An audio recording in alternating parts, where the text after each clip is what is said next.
नमस्कार माऊली.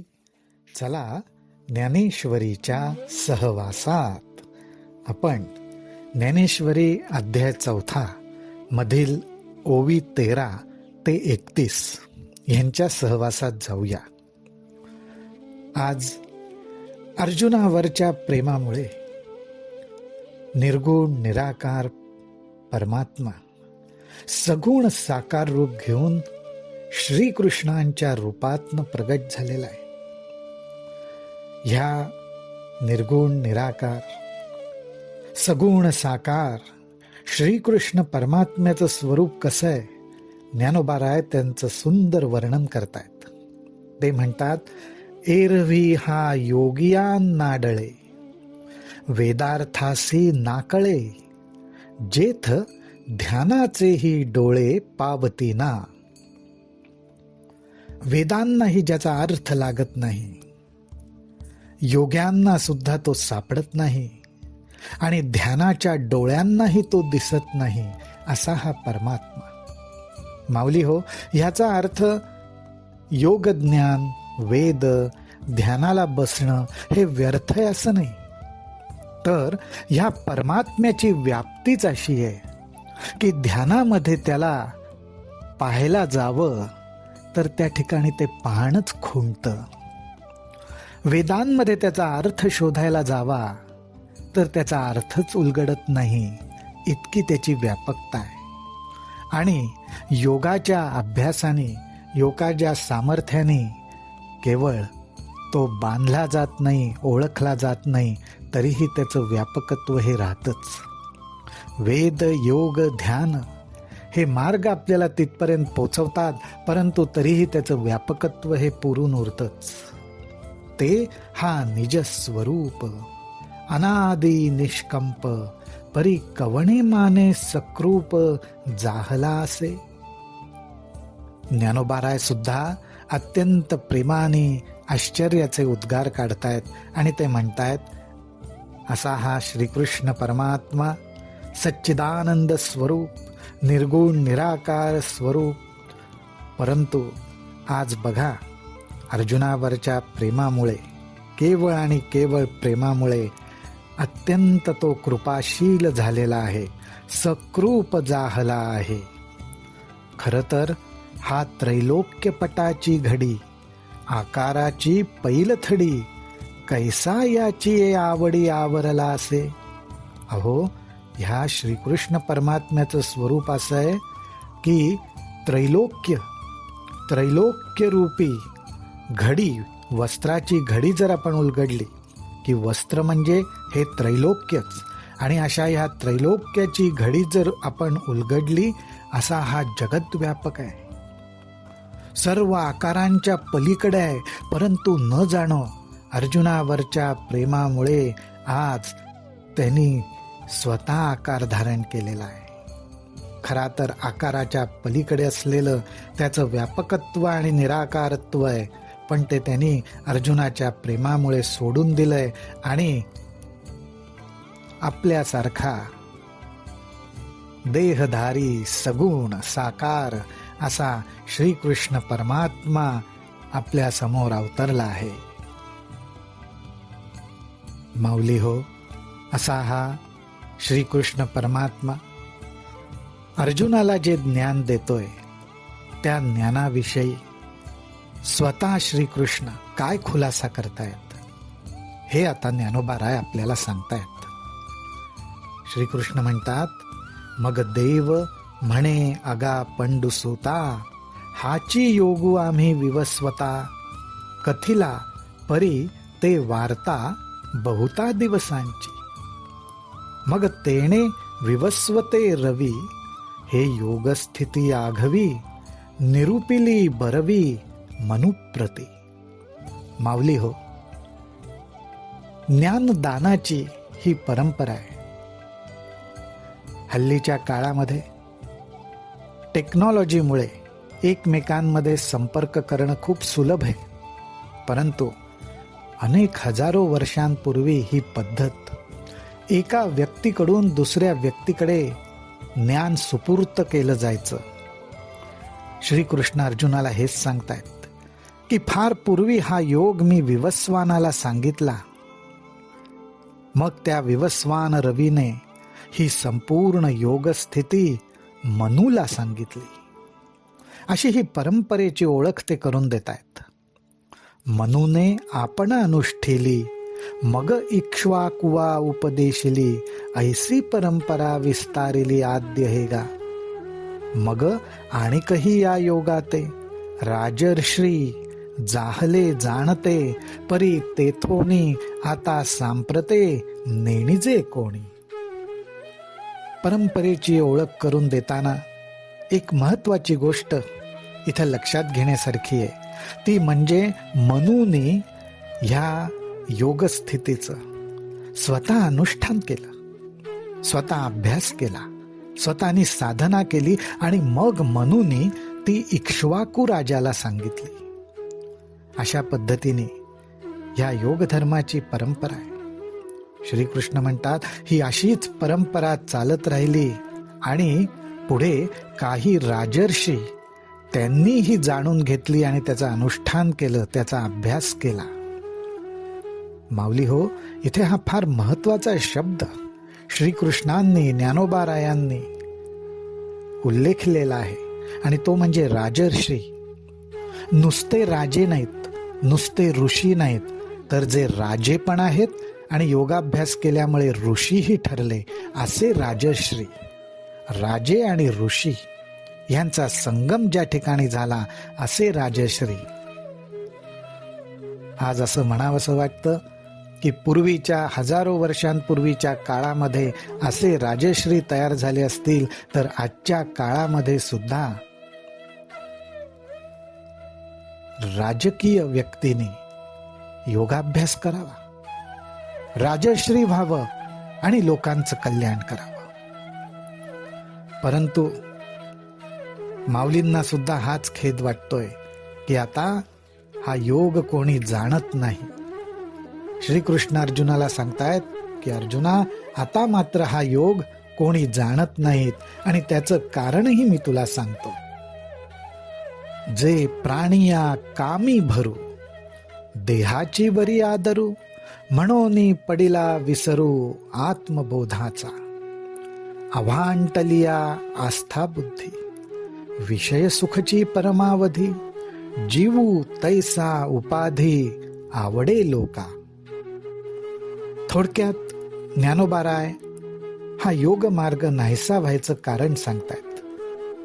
अनेक काळ लोटला, वेगवेगळ्या काळामध्ये योगाचा प्रभावही पडला, पण परत तो लुप्तही झाला. आणि ह्याचं मुख्य कारण काय? तर त्याचं कारण म्हणजे मनुष्य प्राणी विषय सुखावर, देहावर, भौतिक सुखावर खूप आसक्त झाला. त्याच्याकडे वेळ आहे, पण तो सर्व वेळ तो भौतिक सुखासाठी वापरायला लागला आणि त्याला आत्मज्ञानाचा पूर्णपणे विसर पडला. परमेश्वराच्या कृपेने प्राप्त झालेलं मन, बुद्धी, विवेक, जाणीव ह्याचा योग्य आत्मज्ञानासाठी उपयोग करून घ्यायच्याऐवजी पूर्णपणे त्याचा उपयोग तो विषय सुख मिळवण्यासाठी, भौतिक सुख मिळवण्यासाठी करू लागला आणि तेच त्याला ध्येय वाटू लागले. हे त्याचं मुख्य कारण आहे. आणि आता हे कारण सांगताना ज्ञानोबारायांचा दृष्टांत देण्याचा आवेग आपल्याला दिसून येतो. बघा ज्ञानोबाराय काय दृष्टांत देत आहेत. ते म्हणतात, एरवी तरी खवणे यांच्या गावी, पाटाउवे काय करावी, सांगे जात्यंधा रवी काय आथी.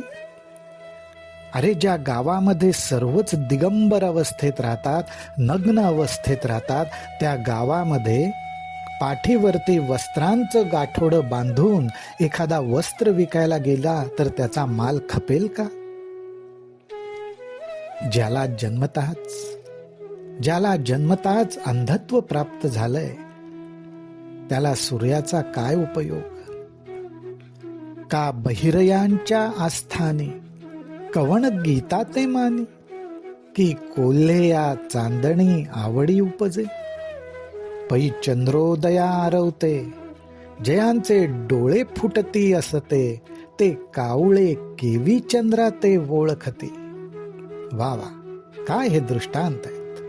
माऊली म्हणतायत लोकांची सभा भरली आणि त्या सभेच्या ठिकाणी जमलेली सर्व लोक, सर्व मंडळी बहिरी आहेत. आणि कुठल्या सभेला ते जमलेत तर गाण्याच्या सभेला जमलेत. तर अशा बहिऱ्यांच्या सभेमध्ये गाण्याला काही मान मिळेल का हो? ज्या कोल्ह्याला चांदण्याचा प्रकाशच आवडत नाही, त्याला चंद्रोदय झाल्यावर चांदण्याच्या प्रकाशाबद्दल आवड उत्पन्न होईल का? चंद्रोदय व्हायच्या आधीच जे दृष्टीहीन होतात त्या कावळ्यांना कधी चंद्राची ओळख पटेल का? त्याचप्रमाणे हे दृष्टांत आपल्याला हे सांगतायत की ज्यांची अवस्था बहिरे, नग्न, कोल्हे, कावळे अशा स्वरूपाची आहे, त्यांच्या ठिकाणी आत्मज्ञानाची आवड निर्माण होईल का? आत्मज्ञानाची आवड निर्माण होण्यासाठी ज्या गोष्टीची आवश्यकता असते ती जर प्राप्त झाली तर मात्र नक्की आवड निर्माण होईल. ती कुठली तर तैसे वैराग्याची शिव न देखती, जे विवेकाची भाष नेणती, ते मूर्ख केवी पावती मज ईश्वराते. ज्ञानोबाराय म्हणतात की अहो, ज्यांनी कधी वैराग्याची हद्दच पाहिली नाही. वैराग्य म्हणजे काय तर आत्मज्ञानासाठी ज्या ठिकाणी आपली आसक्ती आहे, आपलं ममत्व आहे, त्या आसक्तीचा आणि ममत्वाचा विवेकाच्या साह्याने हळूहळू त्याग करत गेलं पाहिजे. त्यांनीच मनामध्ये वैराग्य निर्माण होतं. आणि अशा वैराग्याची हद्द ज्यांनी पाहिली नाही त्याला विवेकाबद्दल काय माहिती, शाश्वत काय अशाश्वत काय याचा विचार तो कसा करू शकणार? हे शब्दच त्याने ऐकले नसतील तर अशी व्यक्ती मला प्राप्त करून घ्यायचंय म्हणजे ईश्वराला प्राप्त करून घ्यायचंय हा विचार तरी कसा करतील? ह्याचाच अर्थ माऊली हो, आपल्या उपासनेला, साधनेला, नामस्मरणाला असं बळ प्राप्त झालं पाहिजे की ज्यामुळे आपल्या अंतःकरणात वैराग्य प्रगट होईल आणि ईश्वर प्राप्तीचा आपला मार्ग सुखकर होईल. असो, पुढे ज्ञानोबाराय म्हणतात, कैसा नेणो मोहो वाढिनला, तेने बहुतेक काळू व्यर्थ गेला, म्हणोनी योगू हा लोपला लोकीये. तोची हा आजी आता, तोची हा आजी आता, तुझ प्रति कुंती सुता, सांगितला आम्ही तत्वता भ्रांती न करी. आपण जो योग सांगितलाय त्याबद्दल श्रीकृष्ण आता पुष्टी देत आहेत आणि अर्जुनाला म्हणतायत की केवळ आणि केवळ देहसुख, भौतिक सुख याची वाढ होत गेल्यामुळे खूप काळ लोटला आणि या लोकामधनं हा योगाभ्यास, हा योग नष्ट झाला. परंतु अर्जुना, आज तोच योग मी तुला परत सांगितलाय, याविषयी तू संशय धरू नकोस, कुठलीही मनात शंका धरू नकोस. श्रीकृष्णांनी अर्जुनाला हा योग सांगण्याचं कारण काय तर श्रीकृष्णांच्या अंतःकरणातले भाव आपल्या ज्ञानोबारायांनी टिपलेले आहेत आणि ते भाव ओळखून आता आपल्या समोर ते प्रगट करतायत की श्रीकृष्णांनी अर्जुनालाच हा योग का सांगितला. कारण हे जीवींचे निजगुज परी केवी राखो तुझ, जे पढियेसी तू मज म्हणवनिया. तू प्रेमाचा पुतळा, भक्तीचा जिव्हाळा, मैत्रियेची चितकळा, धनुर्धरा. अर्जुन आणि श्रीकृष्णांचं नातं कसं आहे? श्रीकृष्ण म्हणतात की अरे, हा योग म्हणजे खरं तर माझ्या अंतःकरणातली अत्यंत गुप्त गोष्ट आहे, परंतु तुझ्यापासनं मी हे गुप्त कसं ठेवू, कारण तू मला अत्यंत प्रिय आहेस. माऊली हो, ही गोष्ट लक्षात ठेवण्यासारखी आहे. आपल्याला प्रिय पुष्कळ जण असतील, परंतु जी व्यक्ती अत्यंत प्रिय असते, जणू काही ती आपली हृदयच असते, त्याच्यापासनं गोष्ट गुप्त ठेवणं फार काळ आपल्याला जमत नाही. त्यातून अर्जुन तर साक्षात प्रेमाची मूर्ती. भक्तीला जर काही ओलावा असेल तर तो ओलावा म्हणजे अर्जुन आहे. सख्य भक्ती, नवविधा भक्तींमधली सख्य भक्ती. ज्ञानोबाराय म्हणतात, ह्या सख्य भक्तीचं चैतन्य, ह्या सख्य भक्तीचं चैतन्य आणि जिव्हाळा जर कोण असेल तर तो अर्जुन आहे. आणि असा हा अर्जुन, अशा या अर्जुनावर श्रीकृष्णांचं किती प्रेम असेल. म्हणून हा योग श्रीकृष्णांनी धनुर्धराला अर्जुनाला सांगितला. पुढे म्हणतात, तू अनुसंगाचा ठावो, आता तुझं काय वंचू जावो. जरी संग्रामा रूढ आहो, जाहलो आम्ही. तरी नावेक हे सहावे, गाजा बज्जही न धरावे. परी तुझे अज्ञानत्व हरावे, लागे आधी. आणि आज हा योग तुला सांगण्याचं कारण काय, तर माझ्या विश्वासाला तू पूर्ण पात्र आहेस. जर विश्वास कोणावर ठेवायचा असेल तर तो तूच. त्यामुळे तुझ्यापासनं काय लपवून ठेवू. आपण दोघं खरं तर युद्धाला सज्ज झालेलो आहोत. हा युद्धाचा प्रसंग आहे. पण अर्जुना, मला असं वाटतंय की काही घटका आपण हा युद्धाचा विषय बाजूला ठेवू. युद्धाच्या वातावरणात आपण आहोत, पण त्याचा परिणाम तुझ्या मनावर होऊ नये. मला असं वाटतं, म्हणजे श्रीकृष्णांना असं वाटतंय की अर्जुना, अगोदर तुझा अज्ञान आणि तुझ्या मनातला गैरसमज हा दूर झाला पाहिजे. माऊली हो, यावरून आपल्याला हे लक्षात येईल की श्रीकृष्णांचा मुख्य उद्देश आहे, अर्जुनाने युद्धाला तर तयार व्हावंच, परंतु त्या अगोदर त्याच्या मनातला ज्ञान आणि गैरसमज दूर व्हावा. आपणही ज्ञानोबारायांना हीच प्रार्थना करू की तुमच्या सहवासात येऊन, ज्ञानेश्वरीच्या सहवासात येऊन आमचंही अज्ञान दूर व्हावं, आमचेही अनेक प्रकारचे गैरसमज दूर व्हावेत आणि आत्महिताचा मार्ग मोकळा व्हावा. रामकृष्ण हरी, रामकृष्ण हरी, रामकृष्ण हरी.